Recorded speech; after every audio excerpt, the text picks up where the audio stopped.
Good day, ladies and gents, wherever you may be around the world, and welcome to this special Splendid Isolation Ask Me Anything stream with some guests.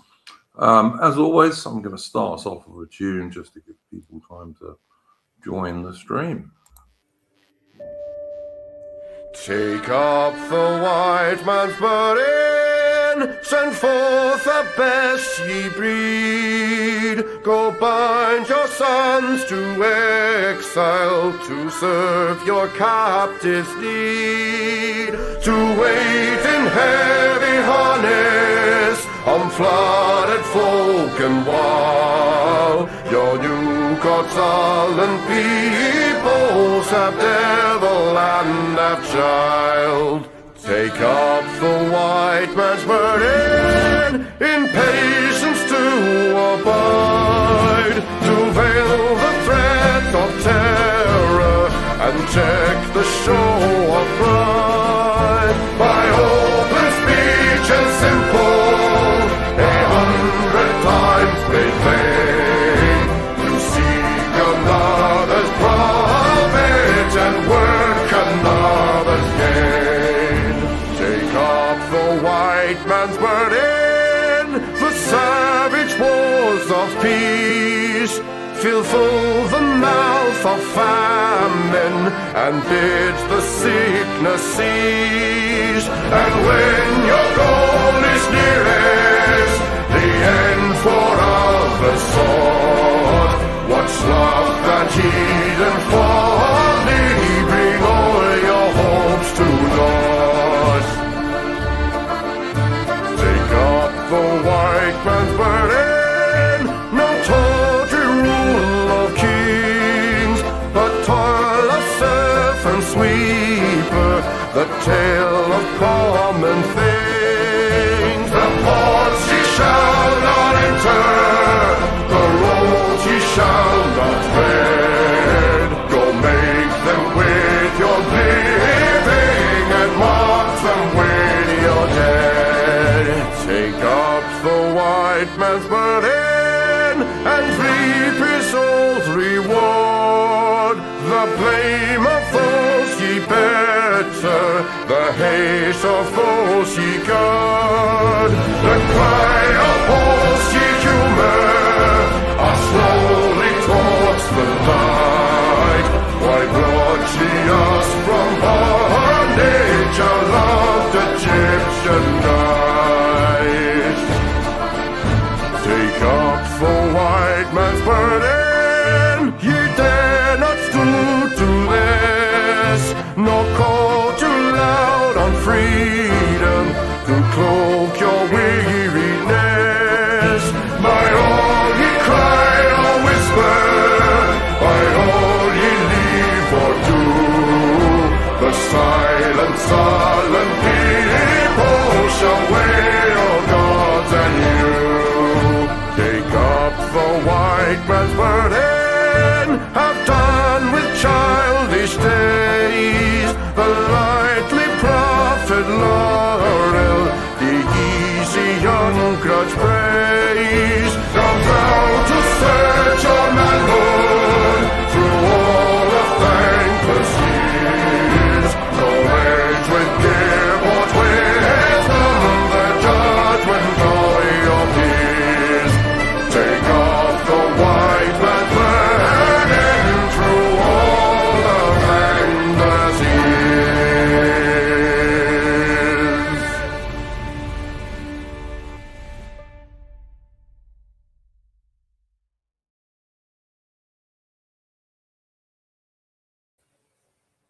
And that was, of course, the excellent Chris Gard.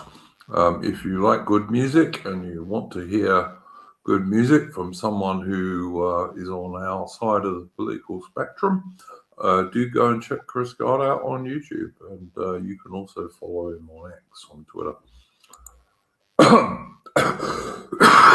Beg your pardon. First of all, I'd like to say Happy New Year, of course, to everyone watching this, since this is the first Splendid Isolation stream of 2026. And also Happy New Year to Mercy and Mitch. How are you going, guys? Yeah, I'm going good. Yourself? Yeah, not bad. I think Mitch might be away from his keyboard. Oh yeah, I'm doing same old.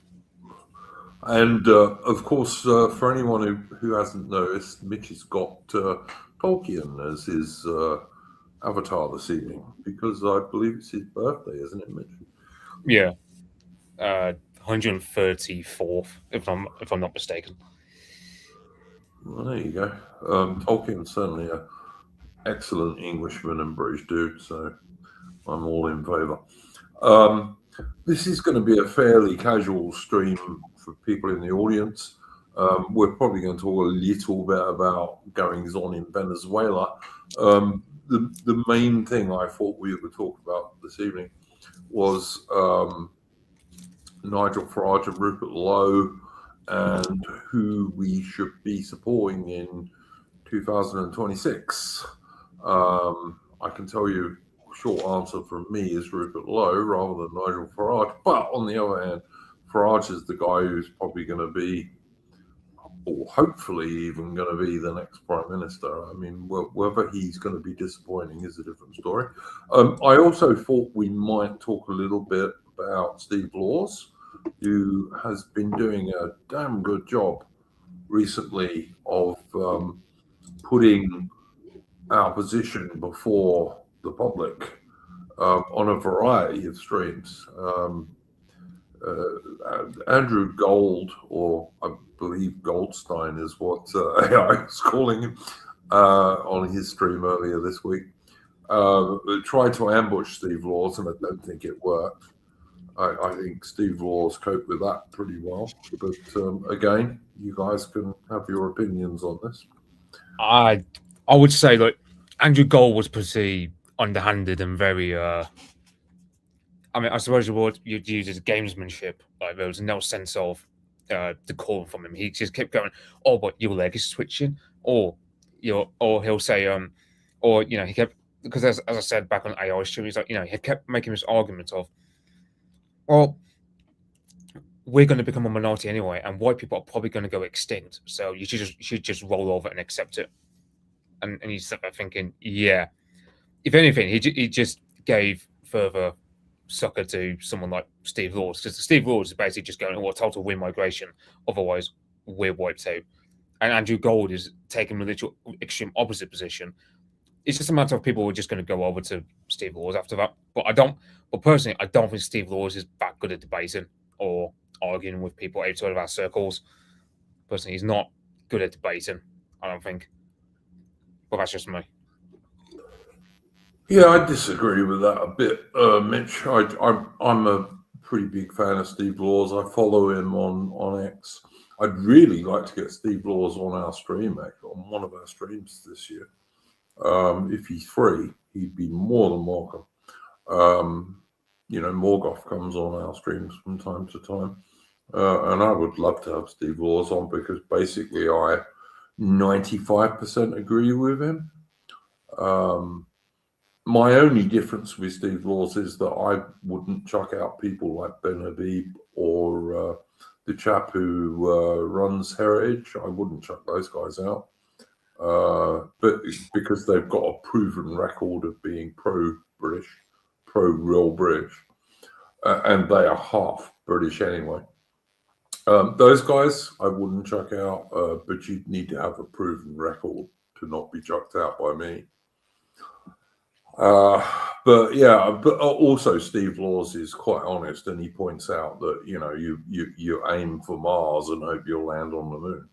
So from that point of view, I think Steve Laws is okay. Someone in the chat is saying Steve Laws is too pro-Palestine. I've never seen Steve Laws say anything pro-Palestinian, but okay then. I'm not. Like I'm funny because I just want to stay out of ancient ethnic Middle Eastern wars completely. I don't support Palestine. I don't support Israel. They can all get fucked as far as I'm concerned. But there we go. Mercian, what do you think about that subject? Well, I think what upset me about the Andrew Gold interview, the Heretics interview, is traditionally Andrew Gold has a guest on and lets them speak. That was the first time he was actively trying to undermine them. I mean, it's the first time he did the BBC true, this is the actual truth thing, rather than just let him speak. So that's very disappointing from that point of view. But I guess Andrew Gold has his... He also conned it a bit, Mercian, because what he did was he released that video to his own subscribers quite a while before he released it to the public on YouTube. The reason he did that is he knew damn well that many of Steve Law's supporters would have commented under it. And by doing it that way, he got loads of anti-Steve Law comments before it went public. Yeah, and then of course, apparently he curated the comments very hard. I occasionally remove a comment from under my streams if it's really rude or it's attacking some individual. Other than that, I don't give a shit, basically.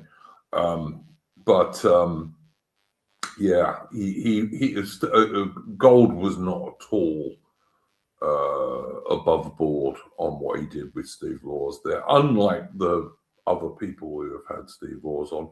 What I'm hoping is Steve Laws will get on the Lotus Eaters, for example. He should.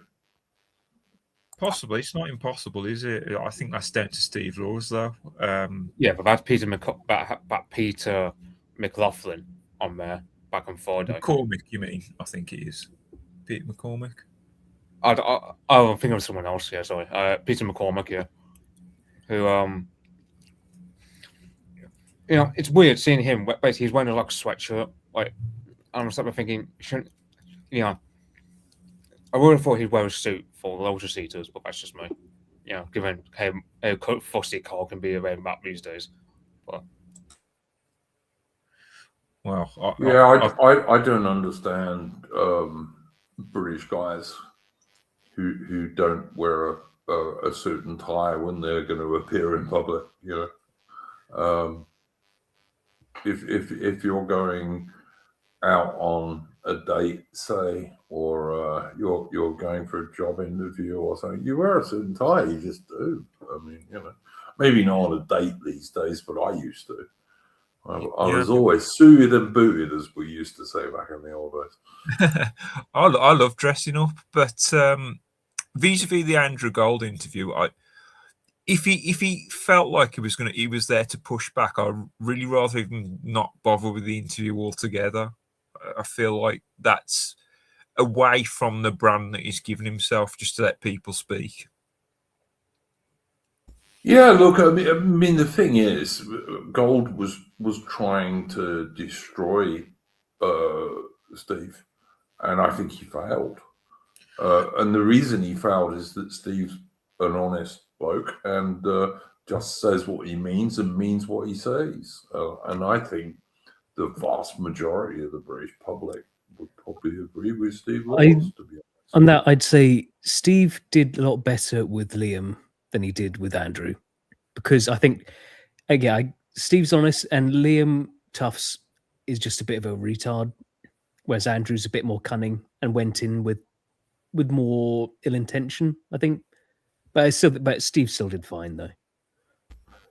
Yeah, I totally agree, Farage. I think that sums it up pretty accurately, actually. So yeah, Dissident Knight in the chat is saying that Bodade, who has been on this channel actually,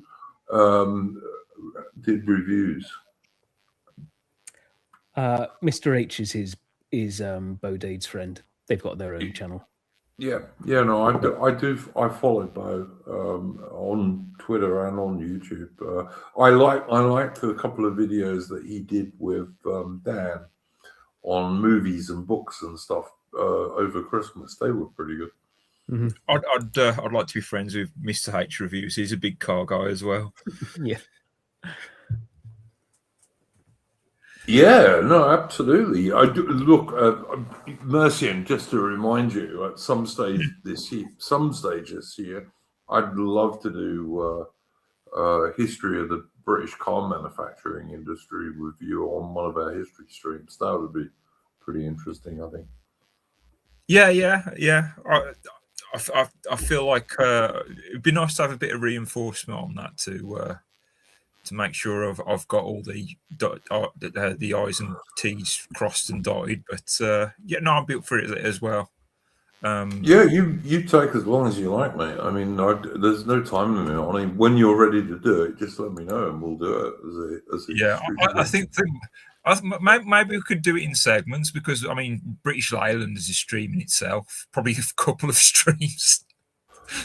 Look, we do 2 and 3 part history series, so that's not an issue. You know, you tell me how long you want to take to do it, and we'll do it whenever you're ready. And also, the other thing about doing several parts is we can do those in between other subjects. So that, you know, if someone doesn't want to spend 3 weeks listening about British car manufacturing, they can do it in bits. So that's fine. Yeah, cool. To Olan's point, it does seem they want Steve Laws to be the new enemy, but I sort of view that as how we are clearly ratcheting things up, because for a long time we've had gay fucking multicultural Sivnat Tommy Robinson. He's been the ultimate enemy, and they're realizing, oh, we're gonna have to we've pushed things more, so now they need Steve Laws to be the enemy. Well, yeah, I mean, I think that's true for him, but I think he's going to be very hard to make the enemy because he's a pretty basic, pretty honest, working class British dude. Yeah, they're going to do the same stuff, and it will work on the same people. You know, oh, he's a racist. I'm a racist. I know it's going to be all the same tricks they pulled with Tommy, that they tried to do with Farage and stuff. It's the problem is it's wearing a bit thin now, that for all of them. Would anyone on here say they were not a racist? No, but I know. But I'm just talking about how they're trying to, you know, this is their only weapon, really. Calling people racist. the point I'm making it's losing its strength. Yeah, human beings are racist, right? Yeah. I guarantee you that 99.975% of humans of all colors and races and creeds are racist. Well, you see just it in the natural human condition. You see it in newborn babies. Newborn babies who have not had any sort of socialization whatsoever. They're newborn. They will crawl towards someone of their own race rather than someone of a different race. So it's kind of says it, doesn't it? 100%. Listen, I lived in South Africa for 15 years, and I can tell you the Zulus are racist against almost everybody else, including other Black Africans like the Xhosa, for example. They are. This is just the way people are. The Chinese are extremely racist. You know, if you're not Han Chinese, they're very racist against everybody else. This is just natural human condition. The thing is, the only people who are not allowed to be racist are white people, basically. One of my favorite Kemi Badenoch bits is when she's going, I'm not Nigerian, I'm Yoruba. I hate those fuckers in the north of the country. all this Nigerian racism, absolutely nothing to an Englishman. 100%, mate. 100%. And like I said, I'm a racist. If someone calls me a racist, I'll laugh and say, yeah, and I think that's the way we all have to go now. That's why it's losing its strength, calling people a racist now. It's like, oh yeah, that one again. Okay.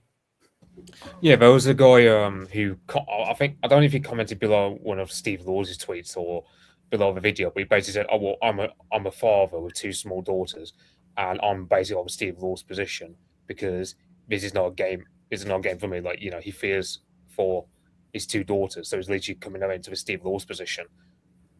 I mean, I imagine that's what's going to happen. over the rest of his decade. You're just going to have people.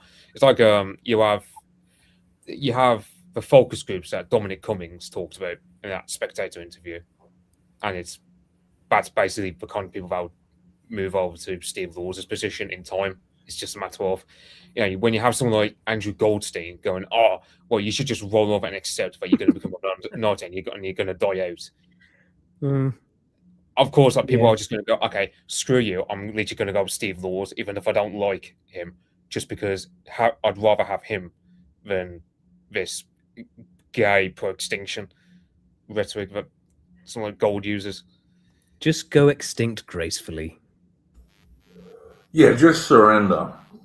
Give up, roll over, put your hands up, let the enemy put their feet on your neck. That's what we should all do, because that's really British, isn't it? No.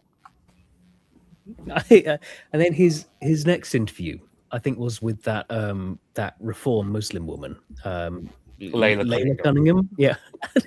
He's like, and he's going, oh, celebrating this, he's cheering this, and wow, this is so great. Exactly the sort of, this is the perfect, like, Islam, this Muslim woman who's pushing back against Islam. And he's like, you're just celebrating our ethnic replacement again, aren't you, Andrew? But he's not British, so why shouldn't he celebrate it? This is the thing, you see. Andrew Goldstein, or Andrew Gold, or whatever he calls himself, is not British. Simple as. I don't think he's, unlike some of his people, I don't think he's necessarily motivated by resentment and hatred.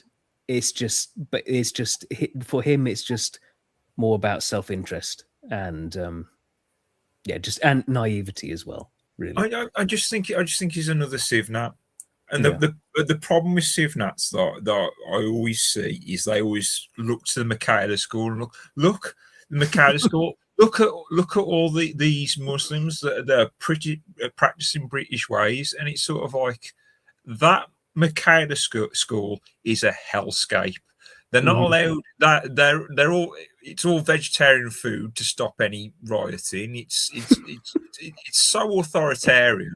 Yeah, I couldn't bear it, and I don't know why they keep looking over to the Michaela school. Like, look at this perfection that Britain could become. It's so anti-human, that place. It's just rigid structure. Like, we will create the perfect little worker drones, and it's just awful. I think it was Connor Tomlinson who said a school like that should have existed in India back when it was part of the British Empire. That's where a school like that needs to exist, not in Britain. Yeah, but I mean, this is like Lee Kuan Yew stuff. It's basically Lee Kuan Yew. He saw what the English had and thought, this is brilliant.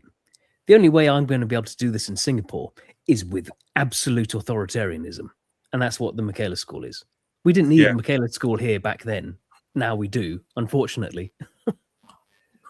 No, you're not wrong, guys. I mean, we are constantly told these days that in World War II, Britain was fighting for,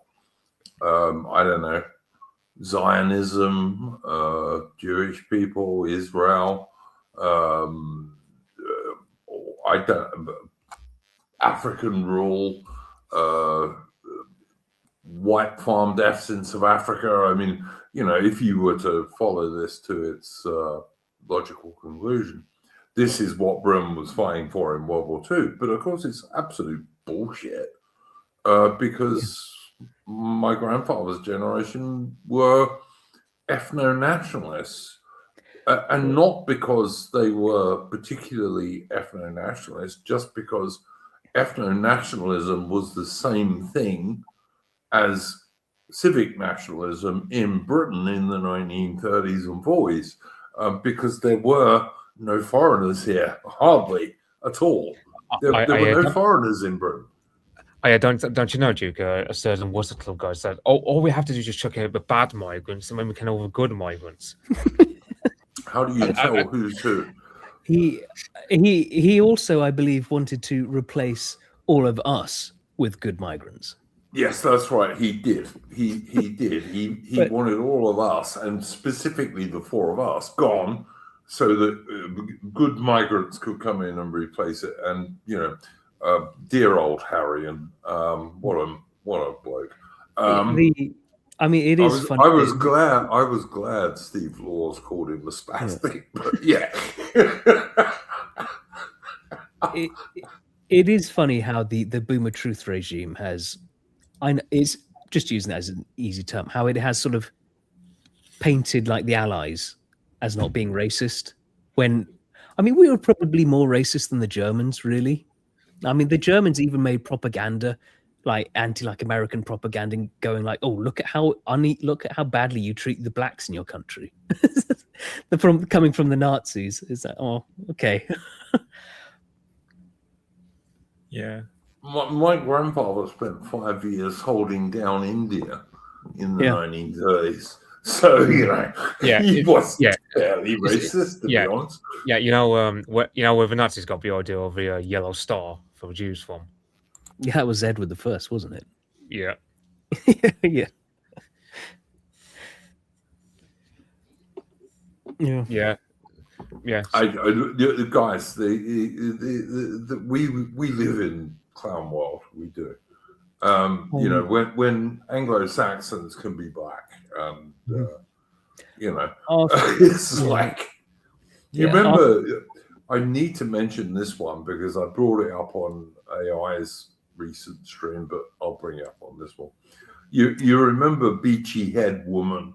Who was supposedly, according to the Bias Brainwashing Corporation, the first black woman in Britain. And then they eventually did a real deep DNA thing on her, and she was a blue-eyed blonde and was absolutely a local. So, it's just lies, basically,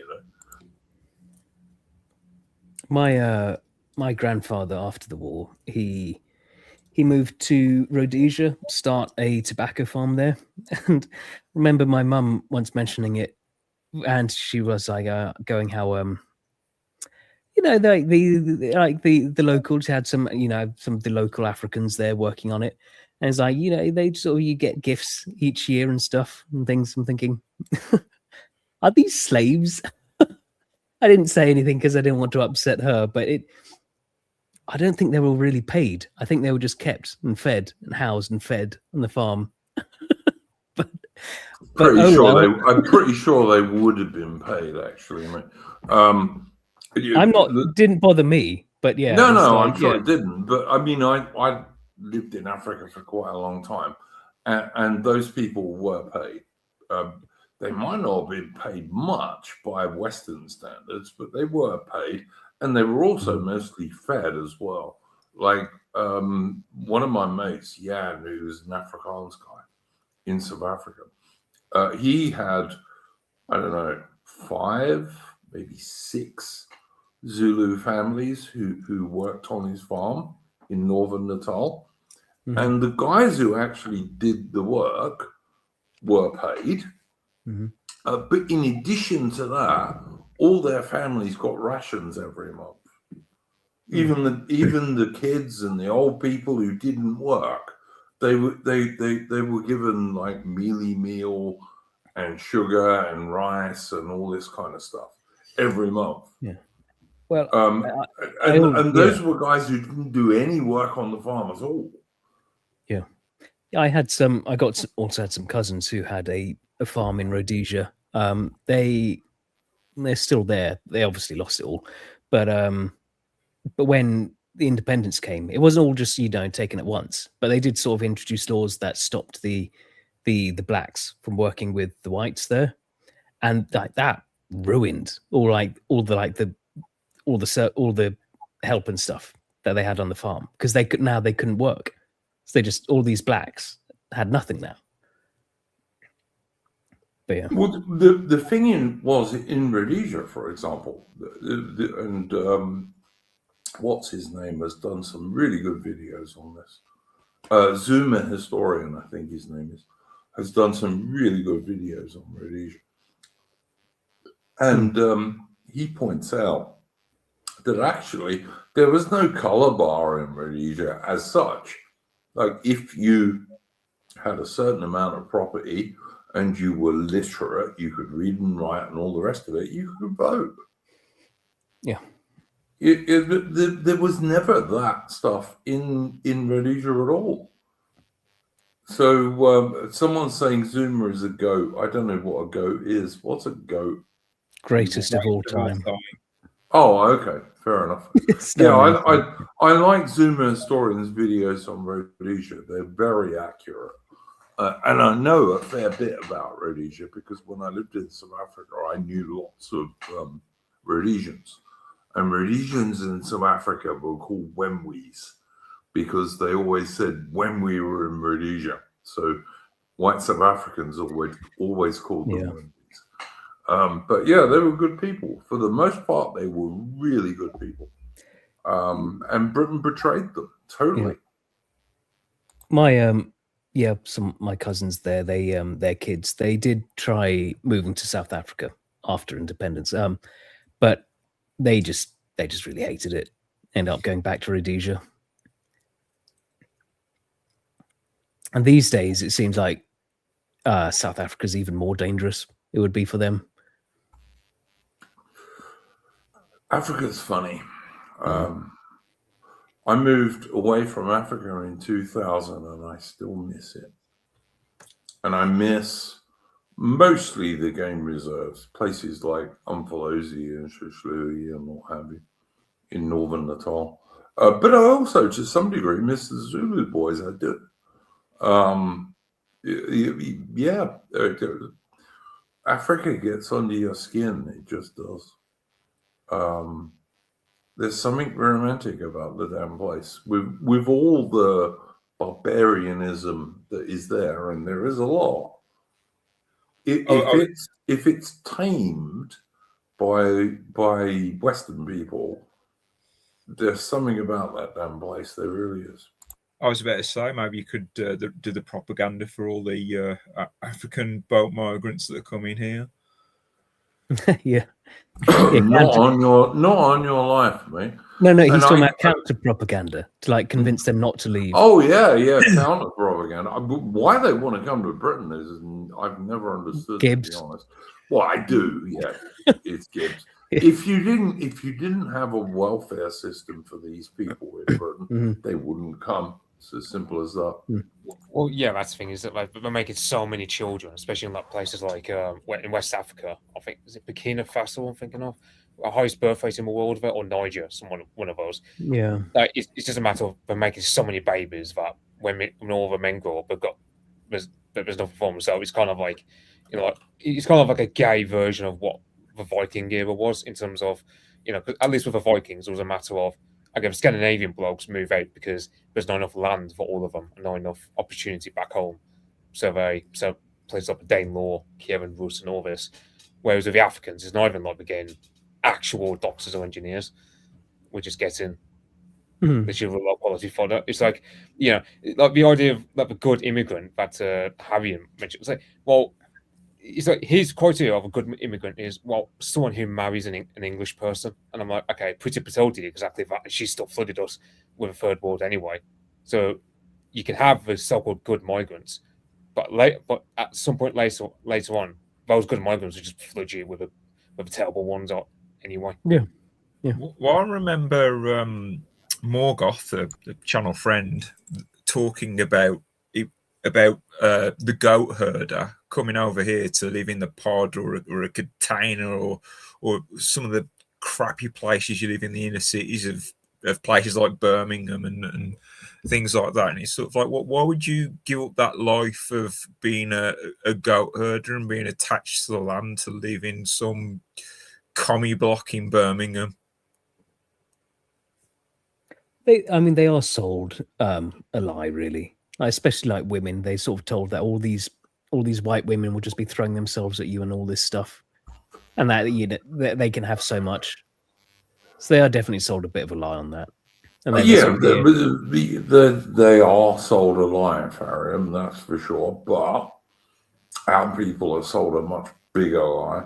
But you've got to look at British people only have Britain. There is nowhere else for them to go. Yeah. And Britain is not such a big place that there's loads of empty space for Brits to retreat to. There just isn't. If we're going to survive as the greatest people in the world, which in my opinion the Brits are, we've got to hold our own country. And I think the good thing about 2025 is that remigration has made it, not largely due to Steve Laws, into the mainstream. And as far as I'm concerned, especially on this channel, we're going to make sure that stays the case. Remigration needs to be the thing that everybody talks about all the time this year. Indeed.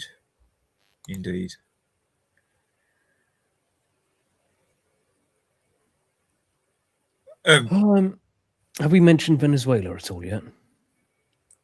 I think No, I wanted to, Tharium. Look, I watched the beginning of the American invasion, and I have to tell you guys that, and this is like, really, I don't want to like break anyone's ideas of anything, but I think the USA might possibly beat Venezuela. But they captured Maduro and his wife, and yeah, I think it's probably pretty much over. Yeah, I mean, my personal take about it is, well, I mean, Venezuela is in America's part of the world. It's just natural for America, as an imperial power, to have Venezuela in their pocket. I've seen some people saying it's all about oil, and the problem with Venezuelan oil is it requires a lot of refining to meet like standards over here and in America. Like I think like one of the few oil sources that actually meets America to the point where you don't even have to bother refining it is our oil, like North Sea oil, which for some reason we just don't drill. Like because our oil is so damn good, you don't actually need to refine it all that much at all. America does have ports in the Gulf set up ready to take Venezuelan oil. Yeah, because I've heard Venezuela has a lot of oil. It's got a lot of rare earth minerals. Yeah, and I'm sure the Americans are going to take enormous advantage of that. What I saw initially, anyway, when this happened last night for me, was that people were saying, "Oh, yeah, it's going to be just like Iraq or Afghanistan." No, it's not. 95% of Venezuelans are Roman Catholics. There's not going to be a jihad over Commie Maduro and his. No, but the cartels are very powerful, very well armed. That's who you're going to be up against. Yeah, but they're criminals, very influential. mate. They're criminals, Yeah, and I reckon the Americans with military equipment, they're better armed than the Afghans. You know, the cartels have a lot better equipment than them. But money is not a motivation to fight in the same way that religion is. It's just not. You think, but look at how bloodthirsty the cartels are. These aren't nice people. Yeah, I mean, so if you look up like the northern Mexican cartels, it's as gruesome as what you expect from Aztecs. It's exactly the same people still doing the human sacrifice. Yeah. And the thing America doesn't. Is it La Raza? Is it La Raza or something like that? Where is it just Mexicans going? We want to annex all of the territories we lost to the Americans like 200 years ago, and the cartels are funding some of that, I believe. Yeah. Well, I'm reading all the news, and Trump says US is going to run Venezuela after capturing President Maduro. Starmer has come out in favour of it. If you were wondering, that was announced 4 minutes ago. It's like America doesn't seem to realize that, like all these regimes where you have a strong man in charge, like you had with Venezuela. America can kill that strong man, and it's just always chaos. And that's America never deals well with that chaos. That's the problem they're going to face. Can they? Maybe. But when has America ever had a big issue in Latin America, in Central or South America, when they've intervened, which Nicaragua. they do very frequently? Nicaragua, even no, there, yeah. even in the there. 1930s, like 1930s, where they had to deal with a guy called Sandino, and the guy was just a massive ball ache for them. Like the Marines could never track him, I believe. Like, I mean, it was a massive ball ache for them. They still won in the end, I suppose, but it took far, far longer than they anticipated. Like they just expected in and out because of the Flash, but it didn't work out that way. But all I'm saying, Mitch, is that generally speaking, when America intervenes in Latin America, which is their own backyard, it doesn't turn into Iraq or Afghanistan or Vietnam. Well, I don't know. It has. They've just not been really interested in like ruling. They just, for them it's been more about destabilizing all the regimes in these countries, propping up the cartels and stuff, which they now consider an enemy. Yeah, maybe. I don't think it's going to happen. I think the Americans can leave minimal forces in Venezuela and they'll be fine, because many Venezuelans were not all that fond of the commie government they had. So, But this is, I mean, this is true pretty much everywhere in the world. Like, you can not like your government so much, but then when some foreigners come and sort of start pushing you around, then instantly the nationalism goes, oh, hold on. Are you seriously trying to tell me, Darren, that if, say, America invaded Britain and got rid of Starmer, you'd go fight? Because I sure fucking wouldn't. I'm sorry, not at all. You see what happened in Canada, right? Like the Trudeau's Liberal Party, I think they were heading for destruction. The elbows up movement, yeah, I remember. Yeah, and then Trump comes in, starts talking about annexing Canada, and because the Liberals were the most. But he was. You do realize he was. I know, right? That's what I mean. This is just a joke, and even that had this response, compared to like a full-on invasion of your country. But good Canadians, for example, like Endeavour, realized this was bollocks. And they realized obviously, the elbows up movement was bollocks. Obviously, the point is just that people don't like foreigners coming in and telling them what to do anywhere. I'm sure they don't, but I mean, I'd make an exception for Keir Starmer. I really would, to be honest. Like, I wouldn't piss on Keir Starmer if he was on fire, and that's the kindest thing I can say about him. Or any of his cabinet, by the way. Hello, everybody. Maybe I'm anti-British then, because I tell you, if the Americans invaded Britain just right now, just to get rid of Keir Starmer, I would absolutely applaud them. I really would, totally. I wouldn't, and like I said, I wouldn't piss on Keir Starmer or his cabinet. I mean, if you they think were on fire. Okay, well, look at it from like, if you're Venezuelan, look at this. So this isn't like America coming to help you out. This is America coming to steal your country's resources. Yeah, they're not going to be cheering about it. Yeah, I still don't think it's going to turn into some great war that is going to cost loads of American lives. I think the Americans will. It depends how pretty it quickly. depends. Well, it depends how invested America will choose to be.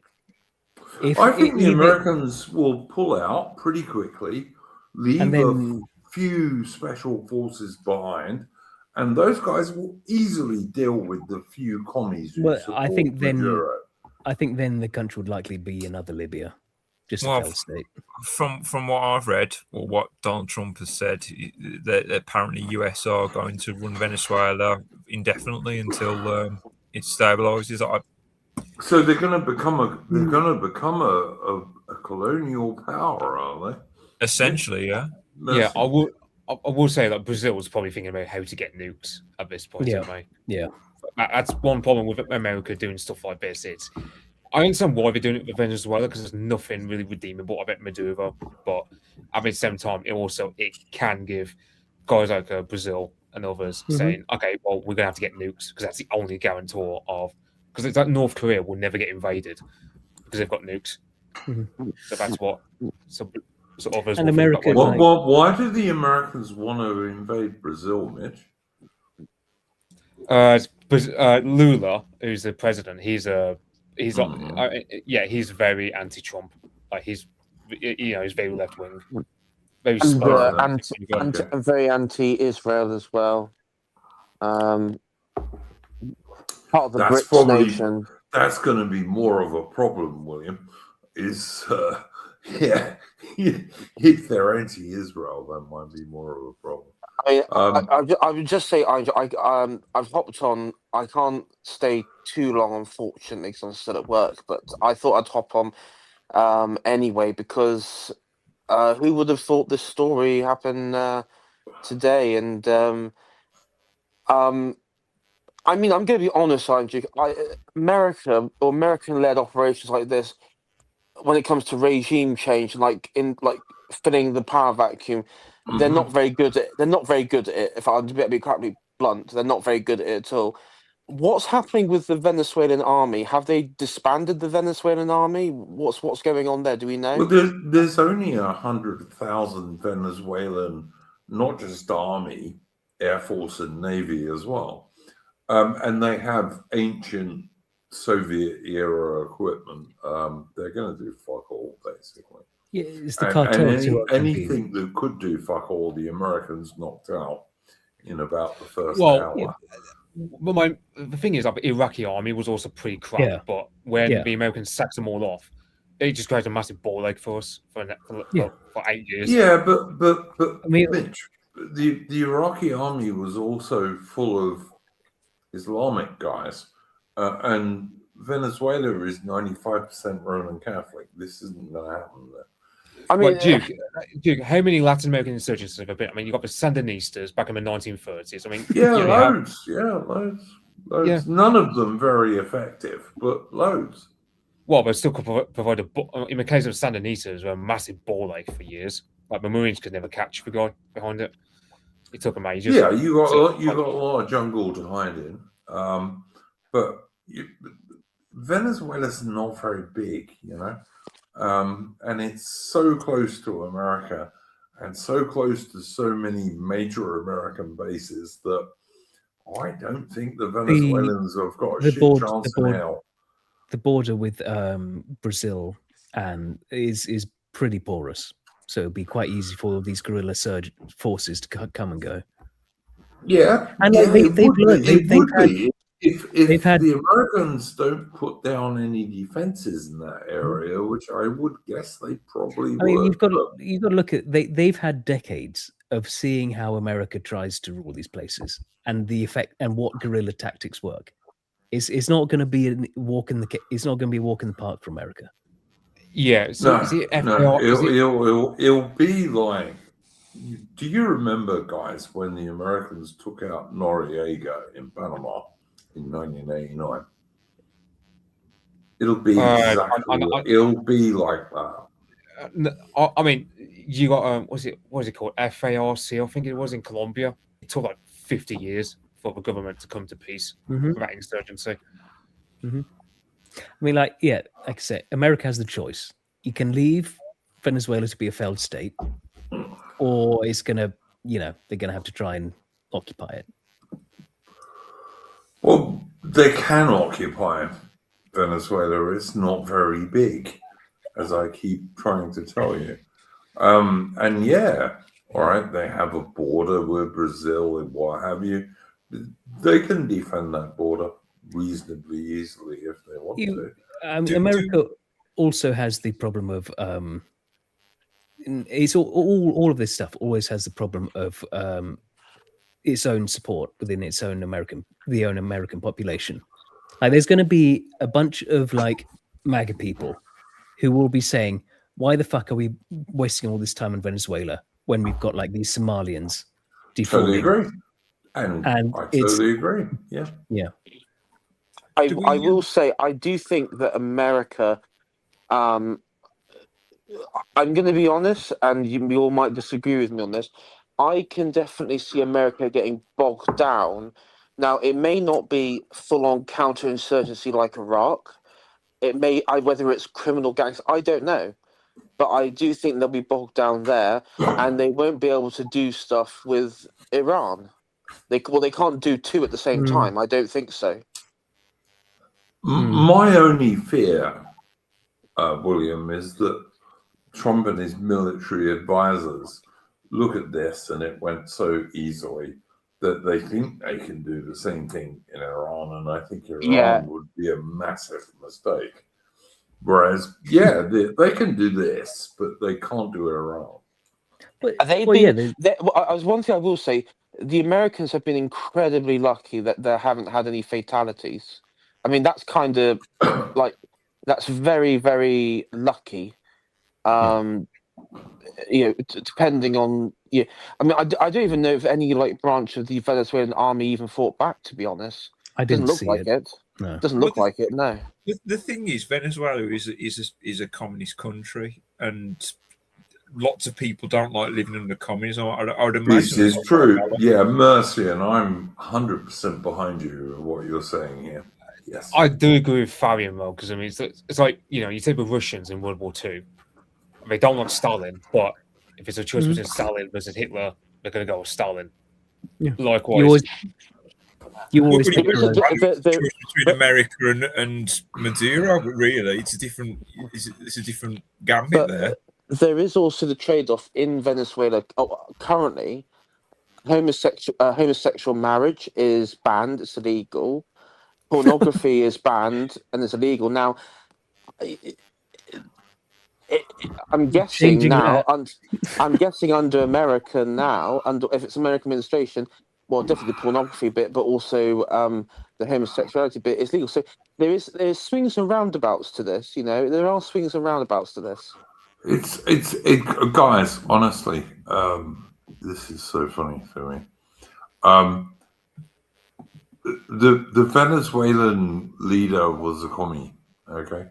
I detest and hate all commies, and I bet you I've killed more commies than all of you guys put together. But you know what? Somehow, on the right in 2026, this is a bad thing, getting rid of the commie regime. All right. No. It's just wondering what the plan is going forwards. Like you can, America can easily kill anyone it wants. I do think it's a bad thing, Andrew. And why didn't they get rid of the communist regime, the open communist regime in Cuba? Totally agree with you, mate. And if they did, I wouldn't complain. You've also got to remember that America has built itself as the good guy. We're the democracy. We do things peacefully. I'm not naive enough to believe in that shit. Yeah, but that's what it's soft power. It's been using this as soft power for a long time. It wants to just abandon this. I've been reading about this as we've been streaming. So I don't know a lot. I've only got mainstream news articles to go off. But do we buy the official stance of why Venezuela was invaded, which was the drugs trade, and apparently America was also accused Venezuela of stealing U.S. oil. That's the two. I don't agree. I think both of those are bullshit. If you were going to go after the drug trade, there's other countries in Central America you'd go after. Yeah, Mexico is far worse. But but not even that. Colombia did the worst. Colombia. I mean, and also I know this sounds like Switzerland, because what do the drug traffic? Where do they do their banking?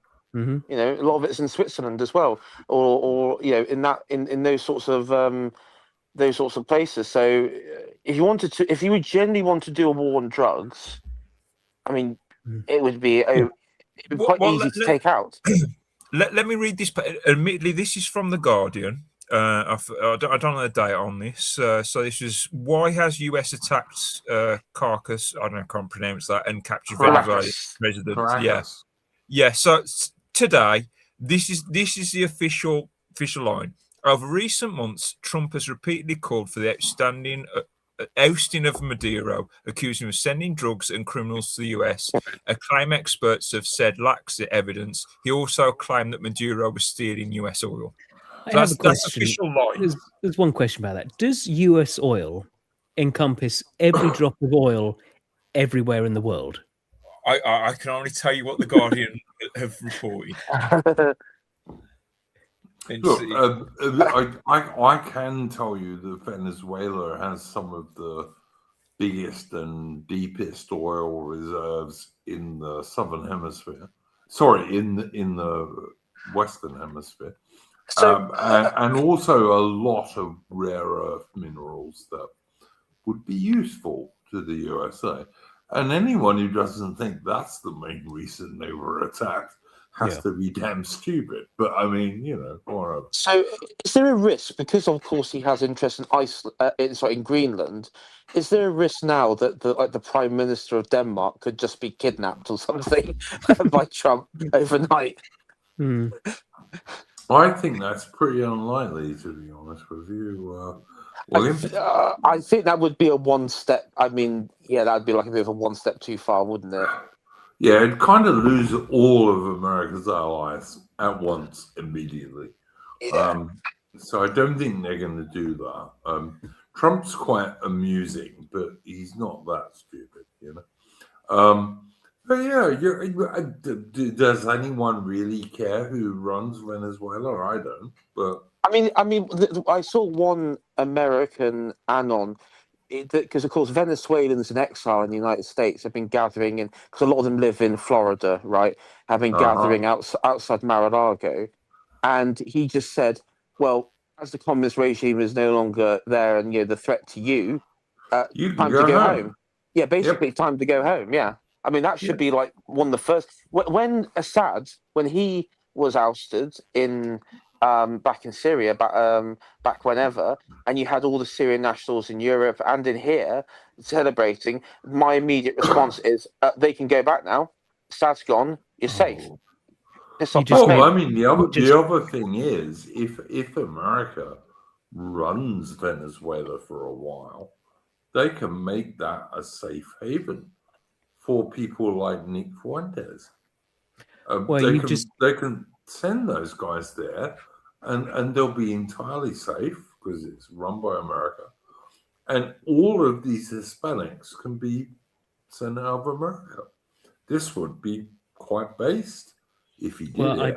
I don't think he will, but I mean, I did just think of something though, because if it's likely that the Democrats get in next time, then and it's probably I don't think Venezuela's occupation is going to go all that well, and then they're going to say, well, look at what we did to Venezuela. We're so sorry. We'll invite in millions of Venezuelans into the country. I don't think the Democrats are going to win the next election.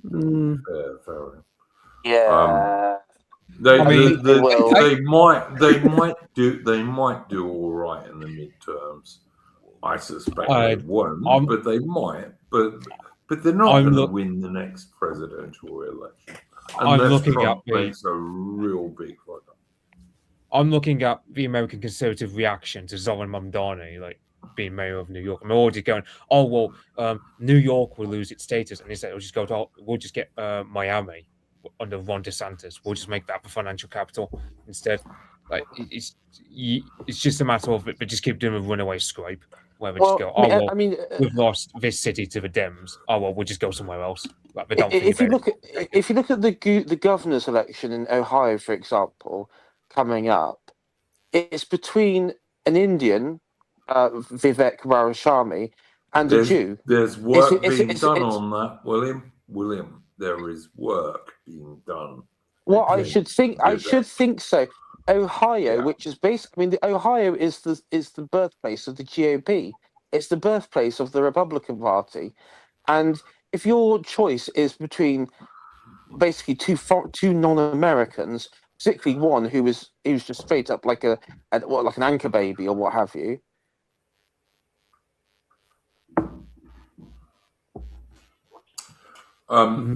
Yeah, look, I know that Americans are working against Vivek Swami. But anyway, I think we've spent far too long talking about America on this stream. And for people who don't like America, people on the right in Britain can spend an exorbitant amount of time talking about America. I've always found. But anyway, let's talk about something more British. Let's talk about Rupert Lowe and Nigel Farage and who we should support in 2026. And I'm just going to throw this open to you guys and you go. Rupert Lowe, because Rupert Lowe isn't like cuddling up to Indians and prostitutes, so that's a plus. And also, Bangladeshis that arrived like 2 seconds ago in to run the local government. He also doesn't talk out both sides of his mouth. Doesn't work with hope, not hate. Doesn't refer to people, even like Carl Benjamin and Lewis and that sort of crowd as like just fringe nutters online. He engages with them. Doesn't like host ridiculous, performative, just cringe-worthy events. I mean, God, there's a list and a half that you can go back here. Didn't do the whole. I even remember during COVID. Remember Farage standing up with his pots and pans, doing the whole banging routine like everybody else. I mean, that was ridiculous. I remember that scumbag doing the pots and pans banging, filthy bastard. I remember that. He's done so many bad things even before I went. I mean, it's a Steve Eddington interview where I went, nope, not for me. That's where I drew. I will, because this is a fair show. This is a fair channel and a fair show, and I'm a fair person. The one positive thing about Farage, which I will say, is he has actively avoided joining up with Tommy Robinson and Tommy Robinson's little network. I would say that is probably, he's probably not doing it for the reasons that we would sort of normally agree with. But regardless, that's the only sensible thing he's done ever at all, actually, really. Rupert Lowe has can I just say, first of all, someone asked what's the pots and pans thing. During the lockdowns for a bad flu, and that's all it was, which was the China virus, people were encouraged to stand outside at a particular time at night and bang pots and pans like performing seals to support our wonderful NHS. And if Prussia had an army in the 19th century, Britain has an NHS in the 21st century, sadly. Also, I totally agree with everything William said here. And even Tommy Robinson has recently had to admit that Steve Laws is probably right. So, yeah. Okay. Yeah, so that's that. And Rupert, when he was pressed, Rupert as well, I think Rupert was pressed, has been pressed several times about teaming up with Tommy, and he hasn't really, he's just sort of, he's obfuscated the fact. He's sort of gone, we'll look about that. He's tried to dodge that, and he has dodged that. And I mean, listen, Rupert he's a very, very tactful, you could tell that he's very tactically minded, that one. He's sharp as hell because he's, he is I would say he's a very intelligent person. In all the interviews I've seen, you can really tell there's no way he could be manipulated. I always think Rupert Lowe is like a really, really good British colonel from the 19th century in charge of a regiment. He's the sort of bloke who, if he was in charge of a regiment, he would have had a really good regiment, because I remember he there would was have good officers, good NCOs, and his men would have fought like fuck. Who was it? Godfrey Bloomfield or something like that. He referred to the sort of mentality as like man management.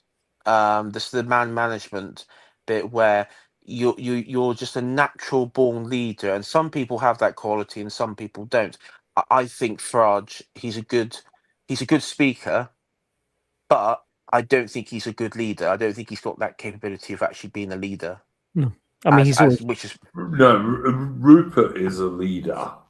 He's a natural leader. Like I said, you could see Rupert Lowe as a British battalion commander in the Napoleonic Wars or something like that, and he would have been a good one. Whereas Nigel, not so much. I mean, Nigel has had plenty of opportunities to go for actual leadership, and he's always run away from it.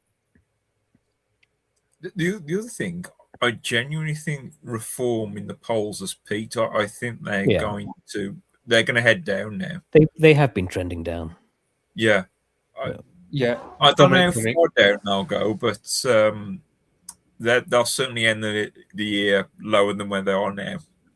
Yeah, Dominic Cummings said he reckons if Farage doesn't recruit a team of people around him, there's a couple of good people, I suppose, but I mean, Danny Kruger, I have got mixed opinions because I remember, like he said, like Reform don't want to get rid of it on non-safety acts, they just want to change some bits about it. I'm like, bugger off.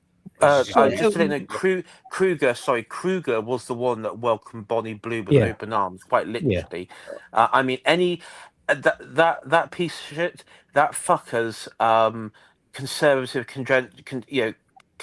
credentials as being like the Christian conservative in the room has just gone literally out the window. Maybe he was hoping for a kickback. You know what? She's even ugly. Okay, she's not even pretty. Leave aside the 1,000 people she fucked in one day, and leave aside that 2/3 of them were immigrants. Yeah. But she's not even cute. She did say ugly. She did say though, if they're illegal, then that's a problem. She doesn't want to bang illegal immigrants. The legal ones are fine, but she won't bang the illegal ones. Yeah, it's like well done, Bonnie. It's like MAGA's got Nicki Minaj, and Reform's got Woody, and Reform's got Bonnie Blue. I can't wait for the bang bus outside the next Reform conference. I would say, guys, look at the people around Restore Britain and Rupert Lowe, and they are far higher quality than people in Reform. Far higher. I had the most ridiculous exchange. What was it? It was like, well, you talk about Christianity. Don't you realize what Mary Magdalene was? And it's like, yes, dumb fuck. You do realize she wasn't like using services while she was with the disciples. You do realize like she gave it up. You know, like all these people, she genuinely repented and all that sort of shit. Yeah, it's okay. Okay, you can build a team up of people who have had like shady past and all that sort of stuff. But the thing is, number one, I don't think she banged like 1,000 people. When this is Mary Magdalene, I don't think she did this quite as many as that. But on second point, what the reason why they're collapsing in the polls is, what do they stand for? It's obviously not traditionalism. It's not conservatism. Normally, in the public's mind, they're all meant to be far, all right wing, further to the right of conservatives.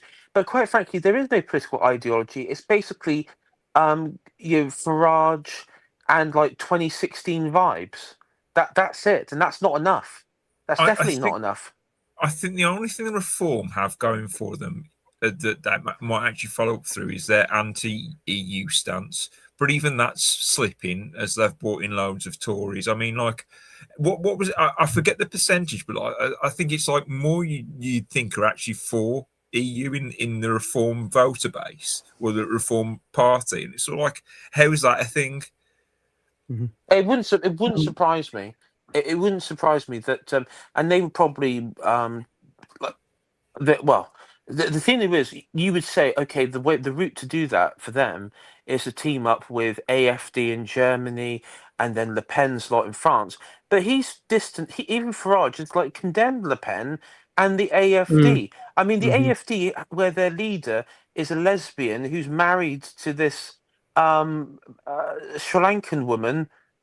I mean, you just can't make this shit up. Yeah. I course. tell you, William, I want, if Reform were real, and I don't think they are, but if they were, I want a video with a British soldier standing next to this really pretty British girl in a nice dress with a Union Jack flying above them. And if they do that, I will absolutely vote for them, because that is what we all want. That's what we must have. That's what would save Britain. But Reform won't do that because they have zero use of. Well, I mean, And Rupert Lowe, if you hear us, when you do that, do what just Iron Duke said, but do it like with Italian, fascistic, futuristic sort of style aesthetic. I mean, like you mentioned about no. Hang on, William. No, do it with like a British soldier and a really pretty British girl and a Union flag flying between them on the top of a moor or a mountain somewhere in Britain. And that's what everyone wants. It's what everyone wants. And what everyone would support. I'm sorry, it is. Classic British cars in there, like an E-Type and a DB6 and some Aston Martins, scattered about. That'd help me. We can say that. I mean, 100 and a Triumph motorcycle for sure. I mean, the sad bit was that Farage did actually have in 2024 a decent party political ad where he was in a field with his wearing like his tweed jacket with his black Labrador, and he was in like some sort of like wheat field or something, and he was sat on the edge of it on like this stump, and overlooking like hills and the village in the distance, and he was just talking about the land and all that sort of stuff, and right back along before this is roughly the same time, just before they kicked Bow and and he was like Genuine Hope. I thought actually this is a pretty decent ad. Whoever did this was it's pretty decent. Yeah, and your point about, you mentioned the Dominic Cummings stuff about how Reform need to have some actual plan, actual policies, actual team. This is what got Rupert kicked out, because he'd clearly been fighting behind the scenes, going, look, can we at least have some actual policy, put together an actual cabinet, put together all these things? Because a lot of people, they look at Reform and think, yeah, there's nothing there, is there? It's just Nigel like doing TikToks. There's no actual substance. Yeah. And if Nigel leaves, Reform are done, because it's the only powerhouse that Reform has. No one cares about anyone else in Reform. Yeah. So Rupert Rupert had been trying to push them into being an actual party, and because he was getting nowhere, he does a video about it, like does an interview about it, which I would think, if I was like unaware, if I was unsure, I'd think, oh well, at least Rupert's in Reform taking this stuff seriously.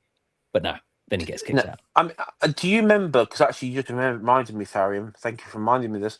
At this time as well, just before Lowe was kicked out, Farage was still doing those paid video where you could type something into him, and he The would like cameo read it stuff, out yeah. read it out to camera. Yeah. And the amount of times, I mean, I remember opening one on like Twitter, and he was just going there, like he was reading out, "Ooh, ah, up the rah," like the Republican Army, like an IRA sort of slogan. Yeah. And it's like, what's going on here? Well, on that, what Tharam's just said there, I remember Rupert Lowe wanting to put together like a shadow cabinet. So like on green levies, for example, they have someone who can talk to that in the cabinet. And what are they doing at the moment? It's sort of they're pushing Mohammed Z. Yusuf forward, or if he's not Everywhere. available, Richard Tice occasionally. That's Yeah. it. Yeah. Who can anyone name another member of Reform? Like, I mean, I know we're big political, but do you think the average person could name anyone beyond Farage? Well, you have Mohammed Zia Yusuf is a Sri Lankan Muslim who used to work for one of the worst globalist banking organizations in the world. And he didn't even give Reform that much money, but as far as Farage is concerned, he will accept Mohammed Zia Yusuf rather than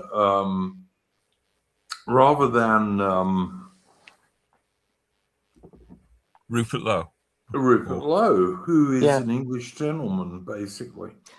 But they also had they had two other MPs which have totally been sidelined, apart from Lowe, which you have Lee Anderson from the Tories when he from the Tories, yeah, because he won his seat, and he does like TV spots with. I saw it. I see him. He does like regular one with that god awful. Her name is Rahi Sand N-word name. Insert Sand N-word name there. And she's like some uppity Moroccan that larps as a British woman. She's proud of her Moroccan British heritage. And you've also got Morocco was never British, William. It was French. Being British is about tolerance, diversity, and equality. Yeah, sure. I mean, it's about drinking tea. Where I said, well, listen, you're going back to Morocco, and you're going to be part of a harem when you go back there. Almost certainly. I'm joking, but and also, sorry, you also got James Murdoch. James Murdoch, who was also kicked out of the party, and the thing that was funny about him is he has been totally sidelined from day one. You just you don't even really, even when he was there, because it all had to be around Nigel. And I remember when we talked on your channel before, Iron Duke, right back along, I said when you had the member of the Worcester Club, John was it or something like that, I said, mark my words, Rupert Lowe will be kicked out and it would be down to Nigel's own ego because he wants to be centre of attention. That was basically what it came down to. He was adamant he wasn't, and then lo and behold, what happened? Lowe was kicked out. I used to be quite fond of John. I'm sad he likes Harrion, but John had his good points. But I will say this: you were correct, William. And I was wrong because I thought these guys were going to be patriotic enough, to use an old-fashioned term, that they wouldn't do what they did. And yet Nigel Farage fully supported Zia Mohammed Yusuf in saying that Rupert Lowe threatened him somehow, even though Rupert Lowe is like more than 30 years older than Zia Mohammed Yusuf. Yeah. Like Rupert Lowe's almost 70, whereas Mohammed Yusuf is in his 30s. And then the Tory Lee Anderson was spreading the rumor that Rupert Lowe was saying he was going to shoot Mohammed Yusuf.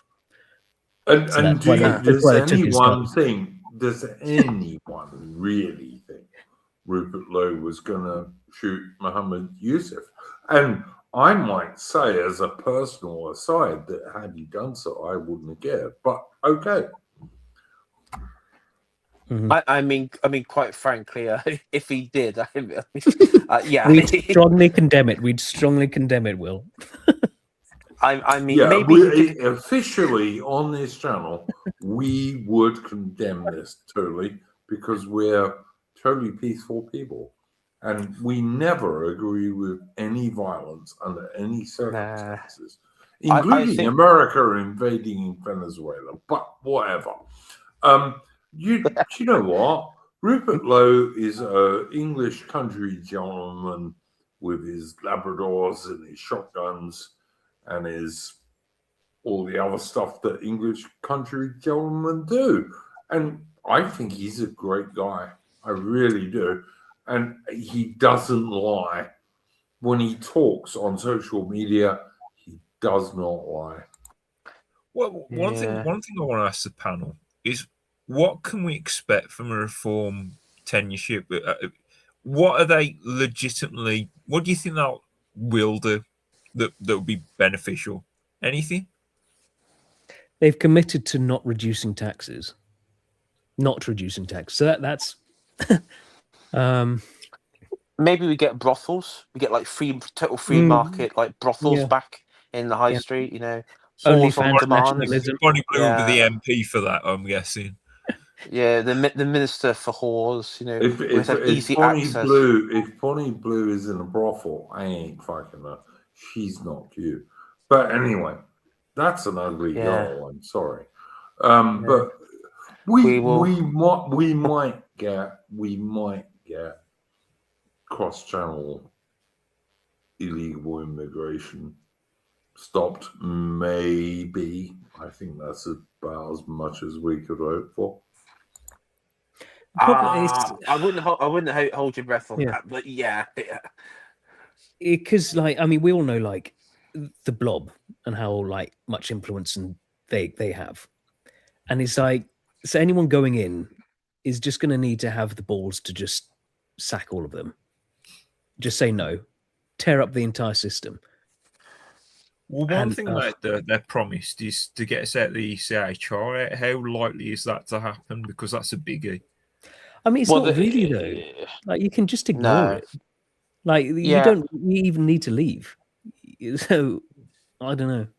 It's just an really excuse. easy to do. It's really easy to do. Britain just needs to repudiate that treaty, and you're allowed to. Britain can just say, nah, we're no longer going to be bound. We'll know what sort of reform we're getting, how they deal with that issue. I mean, but it's just used as an excuse at the moment. Yeah. You can break anything in it. Nothing's going to happen to you. But politicians love that. I mean, the problem with politicians in this country for the past 30, 40, 50 years is they've hidden behind the EU bureaucrats. So not just the EU, it's not just the EU, and they wondered why we voted Brexit in the end, because they're not okay. I mean, even Dominic Cummings was basic. That interview, if any of you watched it or heard about it, Dominic Cummings was sort of saying the way you all essentially was there saying the way you all hide behind the EU for everything. That's why they've clung on to it. Mercian, in terms of the European Human Rights Treaty and this kind of stuff, the British government can just say to that organization, we repudiate this treaty. We're not going to stand by it anymore. And that's the end of it. It's that simple. It's not difficult at all. Well, governments do these things all the time over treaties they've had in the past. It's very easy to do. You just say, you know what? Sorry, guys, we're repudiating that. We're not going to hold by this treaty anymore. That's the end of it. And do you know what would happen to Britain if we did that? Nothing whatsoever. Well, I heard Germany were thinking about taking on the Rwanda scheme, and that apparently was against the ECHR. I don't know what happened with that. I don't know if Well, anyone. I'm going to have to head off in a minute, but what I will say is Denmark have been the one European country which has actually returned, or did return, a lot of migrants. Basically like a massive repatriation effort, and been proportionately the population of Denmark. I think, what is it? Is it like 6-7 million?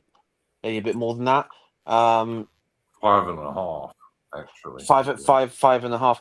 And yeah, they were able to. I mean, for them, on that current rate, it would have been a disaster for them. So they've been able to, sort of deal with that. But yeah, I mean, ultimately, we can just ignore every international law under the sun, because as we have seen today in Venezuela, I mean, at the end of the day, it's basically might. If the European countries wanted to invade Britain because we don't follow international law, then let them. I mean, that's basically the response has to be from government. William, you don't have to ignore them. You can repudiate them. You can say, I'm no longer following this treaty. This is entirely possible, because if it wasn't, you couldn't have a world treaty system. No. All right. But the Britain problem can is, absolutely say the ECHR is not British law. We're not following it, and we don't give a shit what the ECHR says. You can do that. It's not even difficult. You just need to tell them and say that.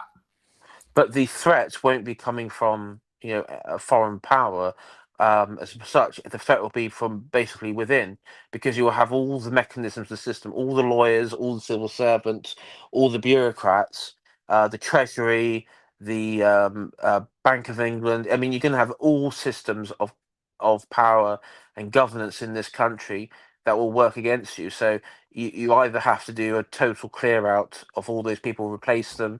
Something I don't know, but that's William, basically what's going to have to happen. Yes, you do have to do that. But at the same time, if you have repudiated that treaty and said you're not going to any longer follow it, then nothing the High Court does will affect that, because you're not part of that treaty anymore. Do you see my point? I do, but then you got the Supreme Court. I mean, take the proroguing of No. Parliament. Oh, okay. I'm sorry. I should have said the Blairite Supreme Court. All right. They can't do fuck all if the British government says we have repudiated that treaty and we are no longer following it.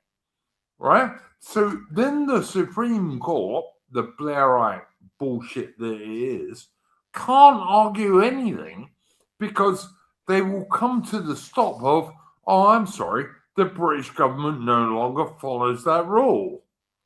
Yeah, well, that's the problem with the proroguing of Parliament is right back along. The point was, where does sovereignty lie? Does it lie in Parliament, or does it lie in the legal system? And the Supreme Court basically decided it sides with us. And that is why you'd have a Parliament that needs to. The other thing, William, of course, is that any reform government that was even a quarter way good would abolish the Supreme Court anyway and just go back to the House of Lords. But, whatever. Yeah, and that's probably what will happen. That's probably what should happen. But I mean, Farage, I think he wants to abolish the House of Lords and turn it into a Senate, have a Senate system. But yeah. I'm going to head off now. But thank you for having me on, Iron Duke, and thank you guys for the panel as well. Happy New Year, William Granville. Yeah, Happy New Year. Thank you for joining, mate. Yeah, no worries. No worries. See you guys in the future. Bye-bye. Yeah, honestly, guys, these things, the people make them appear more complicated than they are. The British government can just say, no, we repudiate the ECHR treaty and we are no longer part of it. And even the con artist Blairite Supreme Court can't argue about something that the British government has said we repudiate. They just can't. It's bullshit. All right, it's not even complicated. Yeah, which like Dominic Cummings says, the problem with today's politicians is that they like to blame other things. It's such an easy sort of. Well, it's not us; it's the ECHR. They like to hide behind it. That they don't want to take responsibility for real politics.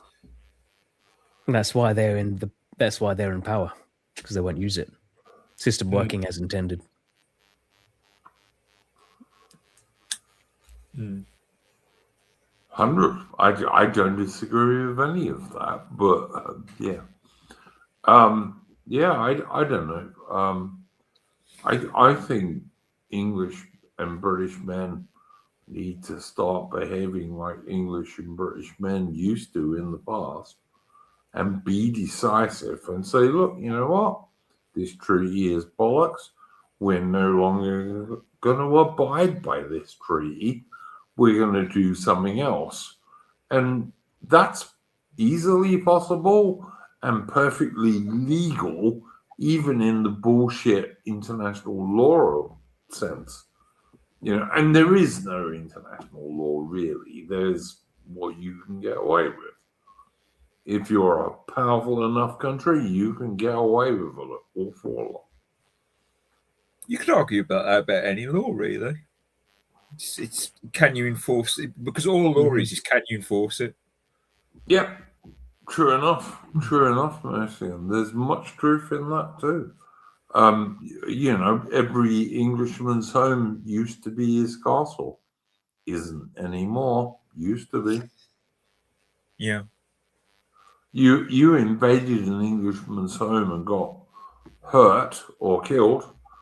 Mostly juries would find you not guilty because an Englishman's home was his castle. No, I agree. I keep thinking back to that farmer that went to court and the public outrage about because he was going to get done for shooting those burglars, wasn't he? Well, he did, didn't he? Yeah, I keep forgetting his name, but and the year. But I remember that all over the news at the time. Tony Martin. Yeah, and I don't know a member of the public that wasn't on Tony Martin's side. Yep, same, exactly. Because an Englishman's home or a British guy's home should be his castle, and you should be allowed to defend it. How does it make any sense for that not to be true? I don't know. You'd have to ask our Blairite overlords. Exactly, mate. Exactly. But yeah, I don't know. I get very short-tempered with this shit because Britain can get out of any treaty we're in merely by the British government saying we're leaving this treaty. There's no treaties that are binding. You know, the government can't leave them. It's bullshit. It's just a lie. If the British government doesn't want to be part of the ECHR, they can just say, we're not going to be part of the ECHR anymore. And there's nothing anyone can do about that except say, see ya. That's it. It's like anything. It's like political will. You try explaining to someone in 2019 that our government is going to lock down the country because of a virus. They laugh in your face. They say there's no way that the politicians would have the power to do such a thing. No, never do it. Never do it. See, like thousands of very elderly people confined with a really bad flu, so they all die. No, we'll never do that. We'll never do it. Bang pots and pans to support an NHS when most of the hospitals were empty. No, we'll never do that. It's all about political will, ultimately. I mean, America certainly doesn't care about all these international agreements. Like in Like in Vietnam, there was the stuff about not using chemical weapons, and America was just using Agent Orange, blasting the Vietnamese with it. And then people go, "Isn't this a chemical weapon?" And they're just like, "Nope, go fuck yourselves." No one cares about international agreements, Tharium. I don't know where you got that anyone ever did, but okay. No, because it's used like, this is what our government uses as an excuse to never do anything, isn't it? So our government care. and That's yeah, the thing. Our government care, but that's it. well, two-tier Keir Starmer is trying to give away the British Indian Ocean territory to Mauritius, because he said the UN told him to. And the UN has no power whatsoever. Mm-hmm. And Britain is on the Supreme Council of the UN, and if we wanted to, can veto anything. So where is two-tier care and his Ukrainian rent boys coming from? Exactly. Yeah. It's just a lie. We live in a world of lies. Mm-hmm. Absolutely. All right, boys. Any final topics? Mercy and Tharium, Mitch? I don't think so. Still in sort of, getting over the holiday a bit. Well, we were talking before the stream started, and it inspired me. We were talking about British manufacturing and the strategical importance of British manufacturing. Would you like to dive back into that, or? Yeah, go for it, Mercy. Because I do support that. I think Britain needs to make things again, for sure. Yeah. So obviously, no one was, listening to that particular conversation, but I enjoyed it, and I hopefully can relive. But short version is Britain was a manufacturing powerhouse 100 years ago or so, and basically we've given it all away, and any manufacturing we still make some very nice things. We make some very niche and very highly made things, but if we're going to carry on saber rattling against places like Russia, we really need to bring manufacturing back just for political stability.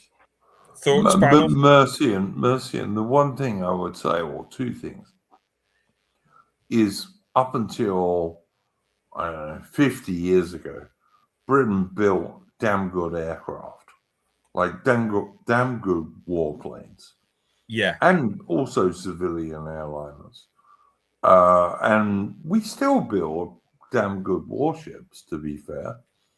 But Britain needs to build things, partly because you can't be a serious country if you don't build things, but also because our young men need jobs and careers, and building things is one of the things young blokes can do, Yeah. And we were discussing before the stream started, one of the things that I think Britain should take on board is semiconductor production, just because it's too isolated with Taiwan, and we've got all our eggs in that basket, or at least most of our eggs. That's not good for the globe. 100. I support Britain going in for every single high-tech thing we can go in for. Yeah, every single high tech, any manufacturing, like you say. I mean, it's a damn shame, because what we were talking about, the fighter aircraft we used to make, like the Lightning. I mentioned the Tornado. That was one of ours. The Vulcan bomber, the Harrier junk jet. I mean, I really think. I mean, they still make the Harrier in America, don't they? I'm not sure if they still make it, but they still use it.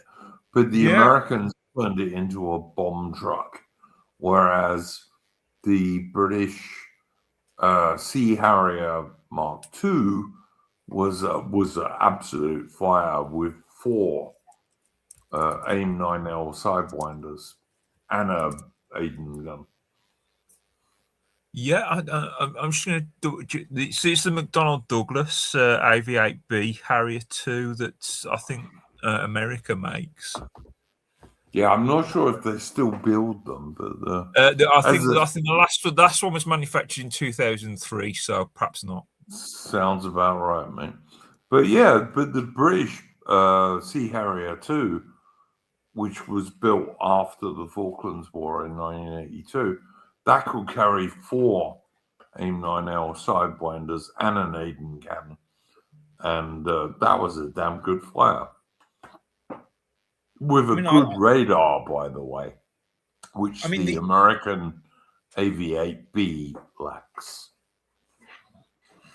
Yeah, and I just wonder. I mean, like, is the airframe capable if we put a better engine in to go supersonic? Oh, the British company that built the Harrier, which was Hawker Siddeley, spent a long time trying to develop a supersonic Harrier. And yeah, you absolutely could. And it would be a damn sight cheaper than the F-35B, I guarantee you. And it also wouldn't carry an engine around with it that you couldn't use for most of the flight. Yeah, I love the Americans' way of doing things. It's sort of like, I wish we'll put more power into it, put another engine in. It's sort of like, it's not really an efficient way of doing it, is it? It's not really, no. If you're flying around with an engine, you only use for takeoff and landing.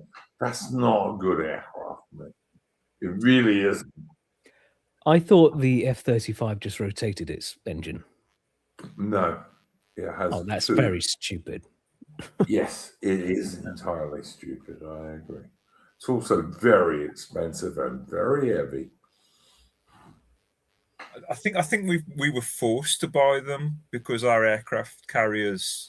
We were forced to buy them for our aircraft carriers because I don't think there's any other plane that. Well, yes and no, Mercian, because the Queen Elizabeth class aircraft carriers were designed that they could have had cats and traps, which is the normal aircraft carrier way of taking off and landing, but they didn't do that. But they could have. No, okay. It's just a shame we don't make our own aircraft anymore because we made some damn good ones, and I would like to. I would like to live in a world where to see what 21st century British fighter craft would have been.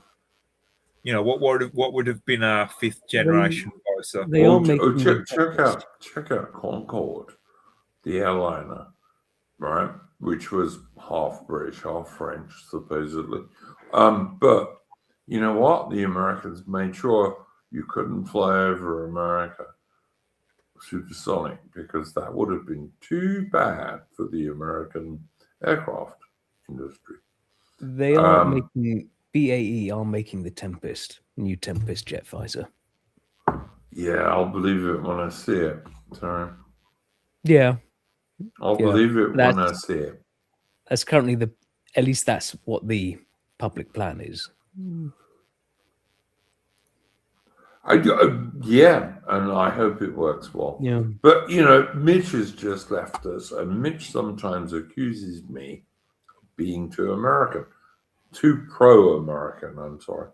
And I'm not. I'm totally pro-British, but you know what? The British have to do stuff too. Britain is not a helpless little 13-year-old virgin versus the nasty Americans. British people have to stand up too. That's my view. Mm-hmm. Yeah, and we really need to bring manufacturing back and get rid of all the 100, Mercy, 100. Because we've got the resources for it. We've got we've certainly got the intelligence for it. We just need to bring the skills back, I suppose. I mean, we sent the skills out. Britain used to be the workshop of the world, mate. There's no reason we can't make things. Well, like I said earlier, I think it would take, if we turned on the taps, it would take a decade to fully realise. Sure. Yeah, it would. It would take a decade of government investment and working out partnerships with private companies. It would take a decade, I'm sure of that. And to really get things going, probably 2 decades. But we should make a start on it. Oh yeah, it's like the when Cameron was in power, and should we have nuclear reactors? No, that'll take 10 years.